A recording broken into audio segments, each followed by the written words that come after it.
Ma femme est revenue après 2 semaines passées avec son ex. Elle a appelé ça tourner la page. Je ne l'ai pas défiée, je n'ai pas changé de ton. En débarrassant la table, j'y ai posé une simple question. Elle s'est figée à moitié debout, ne m'a pas regardé, ne s'est pas assise, a juste attrapé son téléphone avec des mains tremblantes. J'ai 40 ans et je pensais connaître ma femme. Nous étions mariés depuis 9 ans, nous nous sommes rencontrés à la fin de la vingtaine, avons fréquenté pendant 2 ans avant de nous marier, et avons construit ce que je pensais être une vie solide ensemble. Elle travaillait dans la communication pour une grande agence à Paris, j'y avais ma propre carrière d'ingénieur, nous avions un pavillon à Versailles, un labrador, des routines qui semblaient confortables. Pas encore des enfants, mais nous en avions parlé sérieusement. Il y a environ 3 mois, son ex l'a contactée. Ex. Celui avec qui elle est restée 4 ans avant moi. Celui qu'elle disait être son premier grand amour. Celui dont le nom revenait encore occasionnellement dans les histoires sur ses 20 ans. Elle l'avait contacté via les réseaux sociaux, disant qu'il traversait un divorce difficile, qu'il voulait renouer avec de vieux amis. Assez innocent, du moins c'est comme ça qu'elle me l'a présenté. Elle m'a demandé si ça me dérangeait qu'elle aille prendre un café avec lui dans une brasserie. Juste un café. Juste pour prendre des nouvelles. J'y ai dit des accords. Parce que est-ce que j'y étais censé dire des autres? Si j'y avais dit non, j'y aurais été le mari contrôlant et jaloux. Alors j'y ai dit oui et j'y ai essayé de ne pas y penser. Un café s'est transformé en texto régulier. Je la voyais sourire à son téléphone d'une manière qu'elle n'avait pas eue avec moi depuis des mois.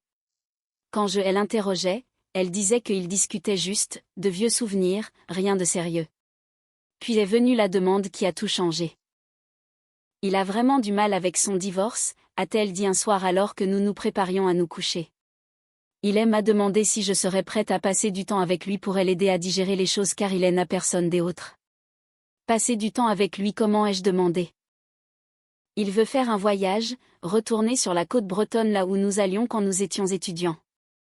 Il pense que ça l'aiderait à tourner la page définitivement.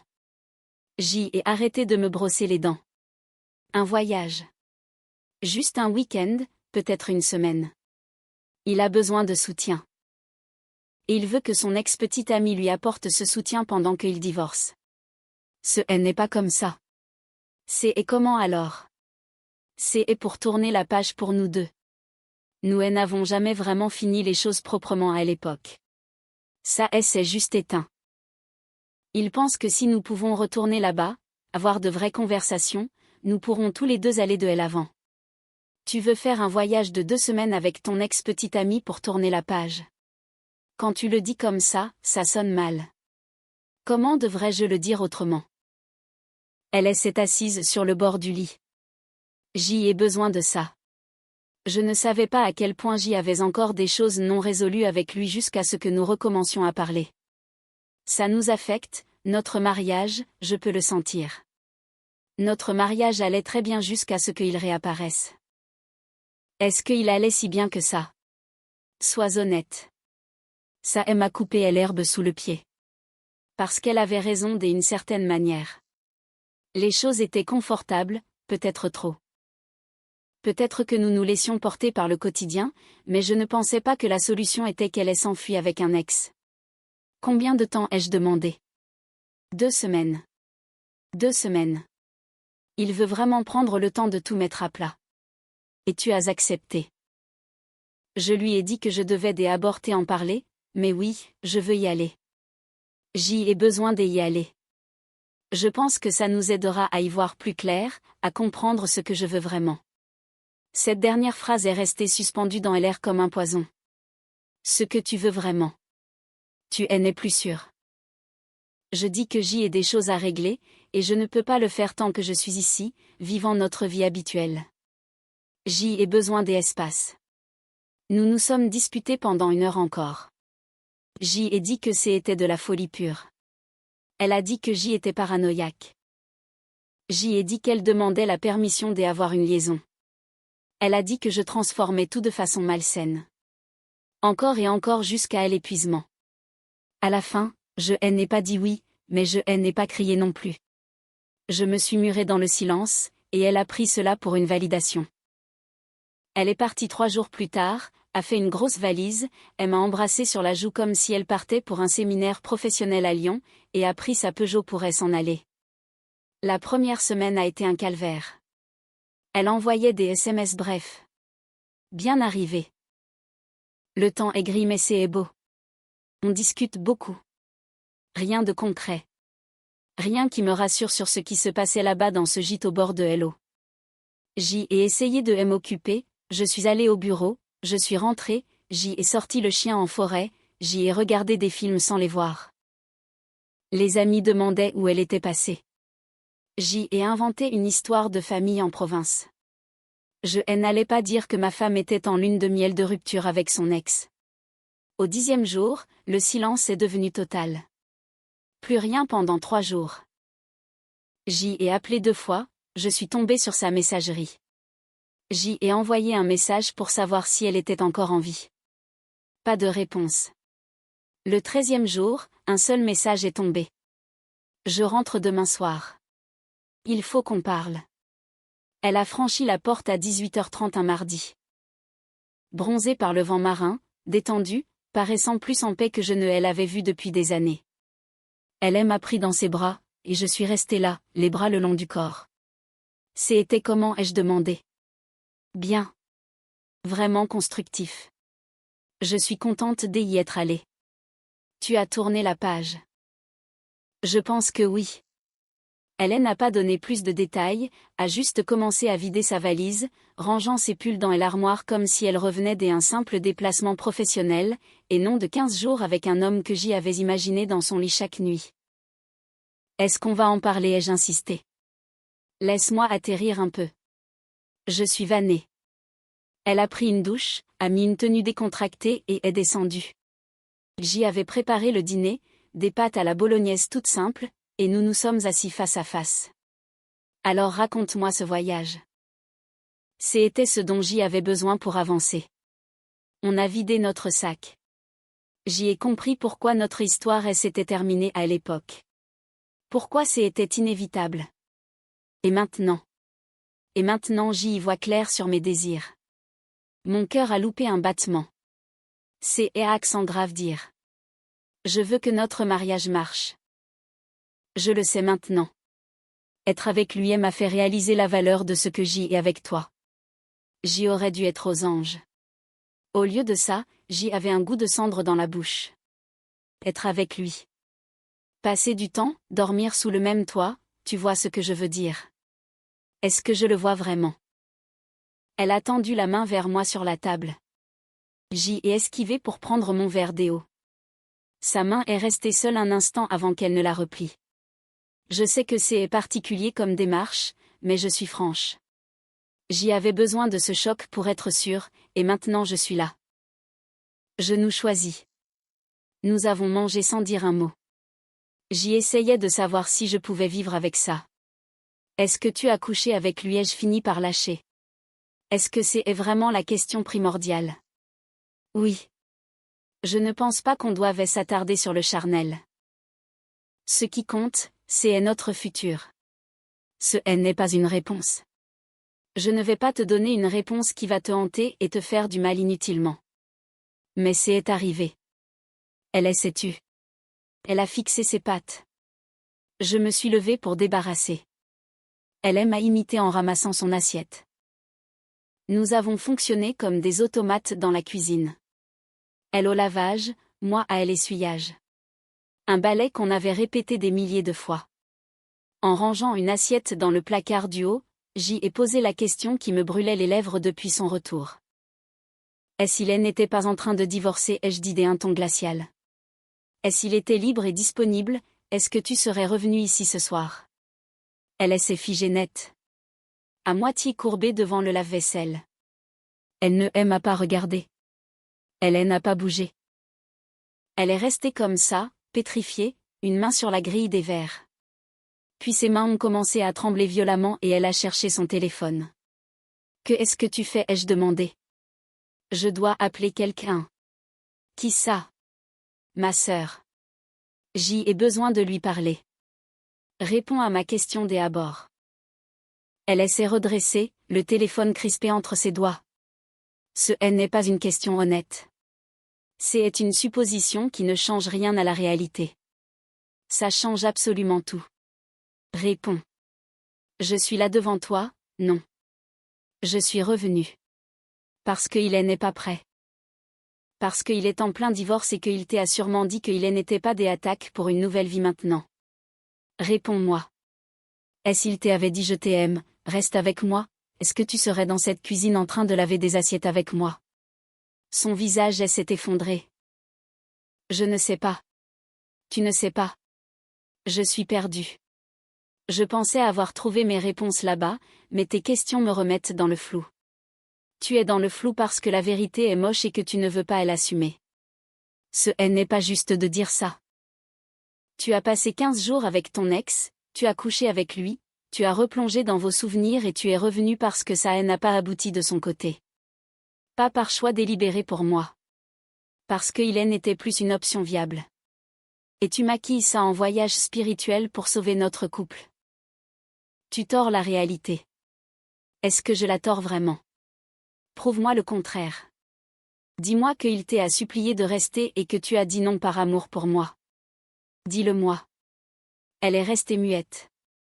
Les larmes ont commencé à couler, elle tenait toujours son téléphone. Appelle ta sœur, ai-je dit. Je sors. J'y ai pris mes clés et j'y ai démarré la Peugeot. J'y ai erré dans les rues de Versailles et de Saint-Cloud pendant 2 heures. Mon téléphone a vibré sans cesse. Je n'ai pas décroché. Quand je suis rentré vers minuit, la voiture de sa sœur était là. Je n'ai pas eu la force d'affronter un tribunal familial. Je suis allé dormir dans un hôtel bon marché près de la gare. Je suis resté là-bas 3 jours. Elle m'a inondé de messages, de supplications, de promesses. Sa sœur s'en est mêlée, m'envoyant des pavés pour me dire que j'y étais trop dure, que l'erreur est humaine. Le 3e jour, je suis retourné au pavillon pendant qu'elle était au bureau. J'y ai rempli 2 sacs de sport. J'y ai posé mon alliance sur le plan de travail en granit. Ça a fait l'effet d'une bombe. Elle est rentrée en trombe, me trouvant devant le coffre de ma voiture. Que est-ce que tu fabriques? Je m'en vais. Tu ne peux pas tout plaquer comme ça. Regarde-moi bien le faire. On doit s'expliquer.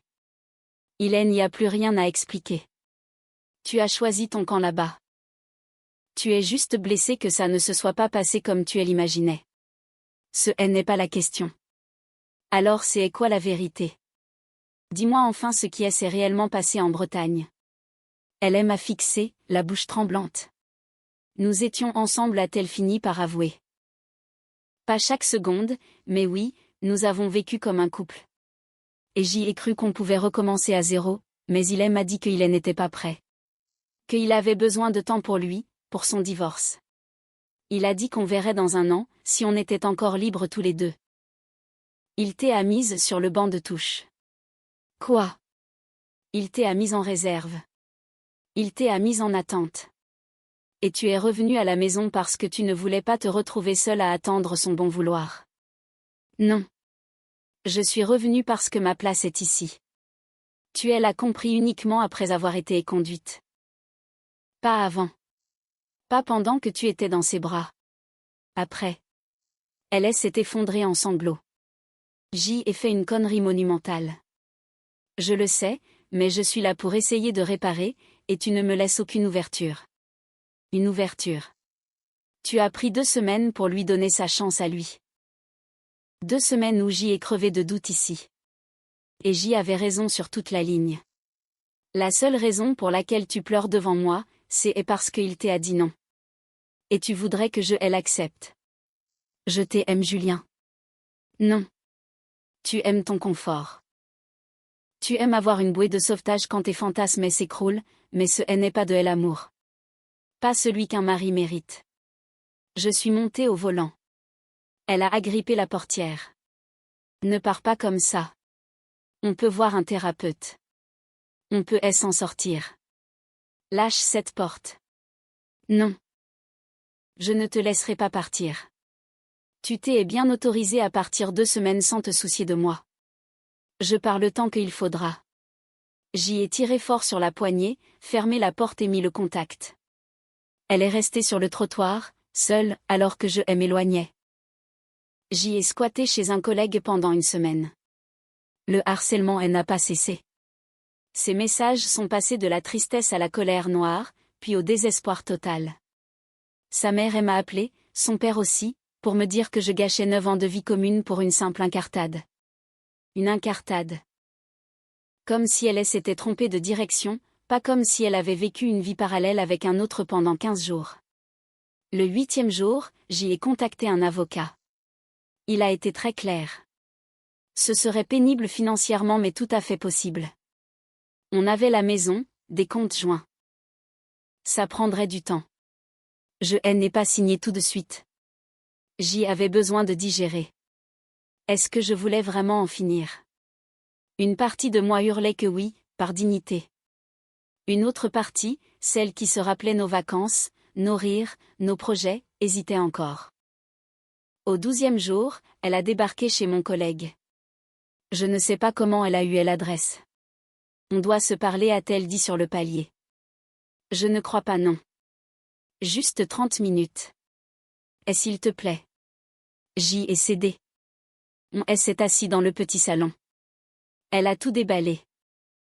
Le début du voyage qui se voulait innocent. Les discussions qui dérivent. La nostalgie qui prend toute la place. Ils ont couché ensemble dès le 4e soir. Ils ont rejoué leur jeunesse pendant une semaine. Le dernier soir, elle lui a demandé s'ils allaient construire quelque chose. Il a répondu qu'il n'était pas mûr pour ça, qu'il lui fallait de LR. Elle a passé le trajet du retour à pleurer dans sa voiture avant de décider que finalement, c'était moi l'homme de sa vie. Je ne te crois pas un mot, ai-je dit. C'est la vérité. Je te crois sur les faits. Je ne te crois pas sur tes sentiments. Tu es là parce que le plan a échoué. Je suis ton plan B. Et je refuse d'être le second choix de qui que ce soit. Tu n'es pas un plan de secours. Ah bon?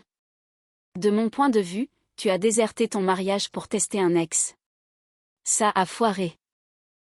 Tu reviens pour essayer de recoller les morceaux de ce que tu as piétiné. C'est la définition même d'une solution de repli. Je t'aime. Je sais que j'y ai tout brisé. Mais je veux arranger les choses. Comment? Comment je peux te regarder sans imaginer ce que vous avez fait pendant 10 jours? Comment je peux être serein quand tu seras en retard ou en déplacement? On fera une thérapie. La thérapie, c'est pour reconstruire ce qui a de la valeur. Je ne suis plus sûre que ce mariage en est encore. Elle est repartie 1 heure après. J'y avais promis de réfléchir, mais au fond de moi, le ressort était cassé. J'y ai déposé la demande de divorce 2 semaines plus tard. Elle n'a pas lutté. On a partagé les meubles, vendu le pavillon de Versailles, divisé les économies. Le divorce a été prononcé 4 mois après son fameux voyage de clôture. 9 ans envolés parce qu'elle n'arrivait pas à enterrer ses fantômes. J'y ai su plus tard par des connaissances communes qu'elle s'était finalement remise avec son ex environ 5 mois après notre séparation officielle. Visiblement, il avait fini par digérer son divorce et se sentait prêt.